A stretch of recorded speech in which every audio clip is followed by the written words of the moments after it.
How you doing today? My name's Robert. Just basically going to show you today what's in my kit, what it consists of, what I carry with me when I'm out in the woods. My stuff is mostly all basic. I got a lot of stuff that I make myself, make and use myself. So first off, we'll start off with my machete. I don't carry the machete a lot. I use it sometimes. It's a very good tool. I like my hatchet and my saw. The machete, sometimes it all depends what you're doing. It's all handmade. It's nothing fancy. It's very, very strong. You'll not break it no matter what you do to it. It's made out of high carbon mill blade steel. Works very well. Of course, my hatchet. It's nothing fancy. It's a Mastercraft full tang metal. You can't break it, so it holds a very good edge. It's good for chopping it. I use it a lot. It's an excellent little hatchet. I carry that right in my pack. Same as my buck saw. It goes in my pack. My pack has a hydration bladder in it that's made for carrying water. I actually carry my frying pan and a couple other things, piece of plastic in there. You'll see that in a minute. And the buck saw, of course. You can't beat it. It costs about 10 bucks at Canadian Tire. The blades are for about $4 or $5. But I tell you, for building camps and doing different things and cutting up firewood and not exerting a lot of energy, it don't weigh nothing. It's very light. So I'll use that too. Of course, my fork. A lot of stuff was in my cabin. There, back behind me, we stayed there the other night, and I left a few things down here. Didn't bring it back. We'll start at my outside pouch at the bottom.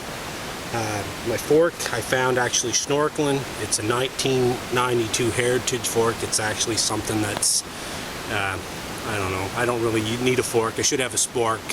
I actually have a knife with a fork and a spoon on it, but this is just a nostalgic thing. I like having it with me because, it's kind of cool.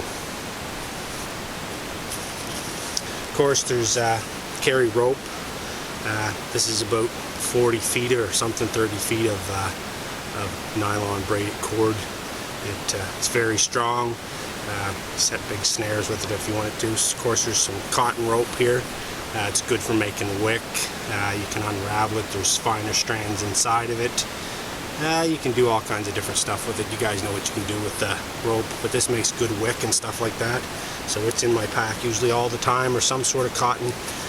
Jute. I never go anywhere with jute. I can probably pull 3 or 4 rolls of jute out of different pockets here, there, and everywhere. So I have probably 200 feet of jute. It don't weigh nothing. It's great for making wick. It's good for starting fires. It's good for tying stuff up, and it's biodegradable. Black tape. Never go anywhere without a roll of black tape. It's good stuff. It makes a good first aid kit. Of course, there's fire starter. I get different methods for starting fire, from lighters to ferro rods. These here will burn for about 10 minutes. They're paraffin wax and dryer lint. They work real well. And they're not too heavy, and they're good for starting fires when it's wet and cold. So there's that. This here is just a reusable hand warmer. All you do is boil it in water for about 10 minutes and it'll go back to a liquid. You pop the little thing here and it actually heats right up and it stays warm for a couple hours. It's something that's reusable. It's pretty cool. I got some other hand warmers in there that are good for 6 hours. Down here in Nova Scotia, it can get pretty cold here in the winter. We see temperatures of minus 20, 30, consistently minus 15, 17, 20 at night. It can get pretty cold Celsius. So it's good to have something to keep you a little bit warm, just for a little bit better comforts. This here is an Adventure Medical Kits bag. It's still nylon, but what it has in it is a reusable sleeping bag that's stretchy material, and it's a space age blanket, but it's not like normal space age stuff. This here is actually stretches like a garbage bag. They say it'll hold retain 90% of your body heat, and it's reusable. So I mean, it's a cool little thing to have, and it's about 7 feet long, and it's good and wide enough for your gear inside. It fits right in this pouch. It don't weigh very much. So I mean, in the wintertime, in an emergency situation, if you got to use it or you need to warm up, it's an awesome little thing. You need to be inside of your shelter or whatever and have this on. Like a lot of times I carry a sleeping bag with me too, or inside the wool blanket. You pull the wool blanket inside of this bag, you're dry. It's for what it costs. It was like 14 bucks. My mom got it for me for Christmas, so I mean, it's an awesome little addition to my pack. Okay, now of course my whetstone I use for sharpening my tools. I never go anywhere without that either. Compass, of course, it's nothing fancy. It's just a lens static compass. Works good for map orienteering if you're going to use topographicals or anything like that. It's not expensive. It's like a $10 or $15 compass. It seems to work well. I've had it for about 6 or 8 years, and it's never let me down. I don't use a compass a lot anyway, but when I do, or if I do need one, there it is.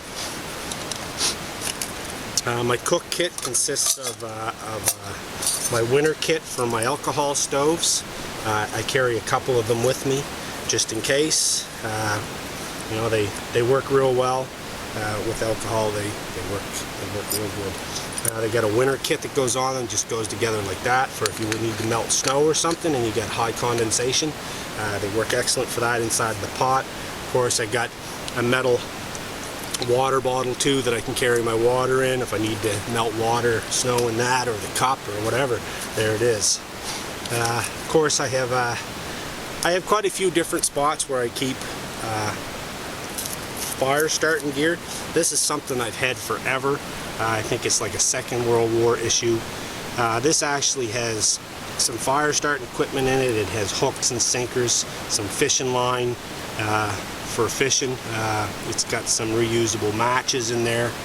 It's a basic little kit that if you need to survive or something like that, start a fire and catch some fish or whatever, or puts you can use the fish hooks on a bait line too to catch game if you want to. I don't recommend it here. They don't like it too highly, but in a survival situation, pretty much anything goes. Let's see what else. Oh, again, some matches used for reusable matches that works with a ferro rod. You can use them with a lighter. They burn for about 5 minutes per match. If you put them out, you can reuse them again. They're paraffin wax and jute. It's an excellent fire starter. Again, I'll probably pull quite a few of them out of my pack here, there, and everywhere. Of course, I got another little knife in here. It's got a fork and a spoon on it. It costs like a couple bucks. It's got an awl on there, a corkscrew. Not that I think we're going to be drinking much wine out here, but it's there just in case we come across the bottle. You never know. It's got a knife on it that's alright, a can opener. It's got a little saw, so I mean, it's an alright little tool for a couple of bucks. Okay, now the second pouch. Again, some more fire starting stuff. I probably got way more fire starting stuff than I need, but I tell you, I got matches, reusable matches, a couple of hand warmers, work pretty good.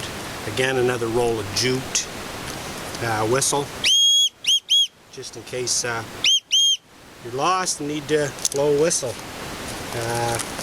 Cotton balls soaked in Vaseline, they work pretty good starting fires. Of course, there's needles, another roll of black tape. The needles get all kinds of different size types of needles in there. They're bent. Some of them are used for sewing wool and all kinds of different stuff for doing heavy duty fabrics. Of course, my toothbrush, never go anywhere without it. Of course, I got a roll of thread in there. We got a lighter, of course, that works pretty good. You can use it for melting. It's refillable. Another hand warmer. That's it for that one. Now we go to my food. Of course, I got my sweetest made, I guess it's a Mora. I've had this knife since I was like, I think I bought it at Lane Sporting Goods when I was like 14 years old. I think I paid for like $6 for it. It holds an awesome edge. Like, you can sharpen this thing almost on a piece of wood. It is some awesome steel in it. It's a great knife. You know, it's, for what I paid for it, it's an awesome knife, and how long I've had it. First aid kit that's got basic first aid stuff in it. Of course, my headlamp, because I'm afraid of the dark. No, not really, but it's always good to have a flashlight. That'll burn for about 4 hours. Of course, I like to have my food. This here is coffee whitener. You know, I got a can of tuna with me, that just in case. I carry a lot of food.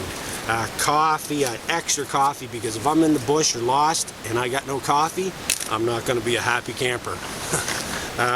Bannock, I carry this in a little half a pint bottle. It's good for about 4 days, 3 or 4 days worth of food.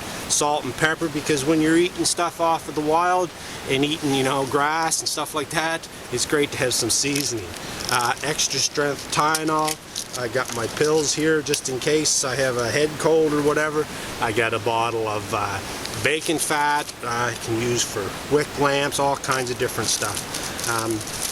Tea bags, I got bouillon cubes, I got some garlic spices. Well, that's it for the food in that pack, in that pocket. Here I carry rehydrated food. This pack is good for about a week or two's worth of eating. There's dehydrated potatoes in there, there's dehydrated deer meat, there's dehydrated beef, I got dehydrated carrots. It's not very big, but I'll tell you, it probably weighs about 2 pounds, but it's probably about 2, 4, 6, 8. It's about 8 pounds of food when it's rehydrated. It's about a 1 to 4 ratio. Of course, my vice grips, I never go anywhere without them. They're an awesome tool to have in the bush with you. What else? Of course, cooking oil. I never go anywhere without a bottle of cooking oil. Alcohol for my alcohol stoves. The cooking oil is good for all kinds of different stuff. You can use it for waterproofing. You can use it to cook with. I mean, you can fry up almost anything. You can use it for starting fires. Of course, I never go anywhere without my miniature cast iron frying pan. It adds a little bit of weight to my pack. But it is an awesome little frying pan, and stuff tastes so good cooked in it. What else? And my piece of plastic. And I just carry around. It's good for making fletching if you got to make a bow. Other than that, that's just a piece of plastic. Let's see, what else we got in here? Oh, some extra batteries for my camera and stuff for my headlamp. What else? Oh, and my case, of course, for my hatchet that goes in. My hatchet goes in. It's way down at the bottom. So that's the basic stuff I carry in my kit. It's nothing fancy. I mean, I use bottles to put stuff in. And other than that, I mean, my kit changes a little bit here, there, and everywhere. But I mean, I got the basics for survival. Oh, I got another lighter in there too, that I guess that I didn't know I had. That's my basic kit that I carry with me all the time. Something else I forgot to show you here is what I carry on my person. I carry a little two-bladed jackknife. It's a DuPont. It works pretty good. It's pretty sharp. I also carry on my person my fire kit. It never leaves my person. It's a ferro rod. As you can see, it's been used a lot. I got a can opener. That's a military issue. The ferro rod works real well. It's got a file. I had another scraper with it, or a striker. I actually used a file because, I mean, a file comes in handy when you're in the woods, and it's good to have that extra equipment. But that's on my person, and a little leather pouch on the side that I never go anywhere without. I also carry on my person a pair of pruners.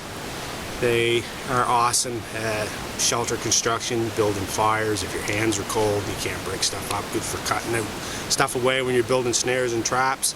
I mean, they cost like $6. They don't weigh nothing. They're plastic, but they are an absolutely awesome tool.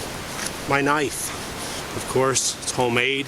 I made it myself. It's made out of the same steel that my machete is made out of.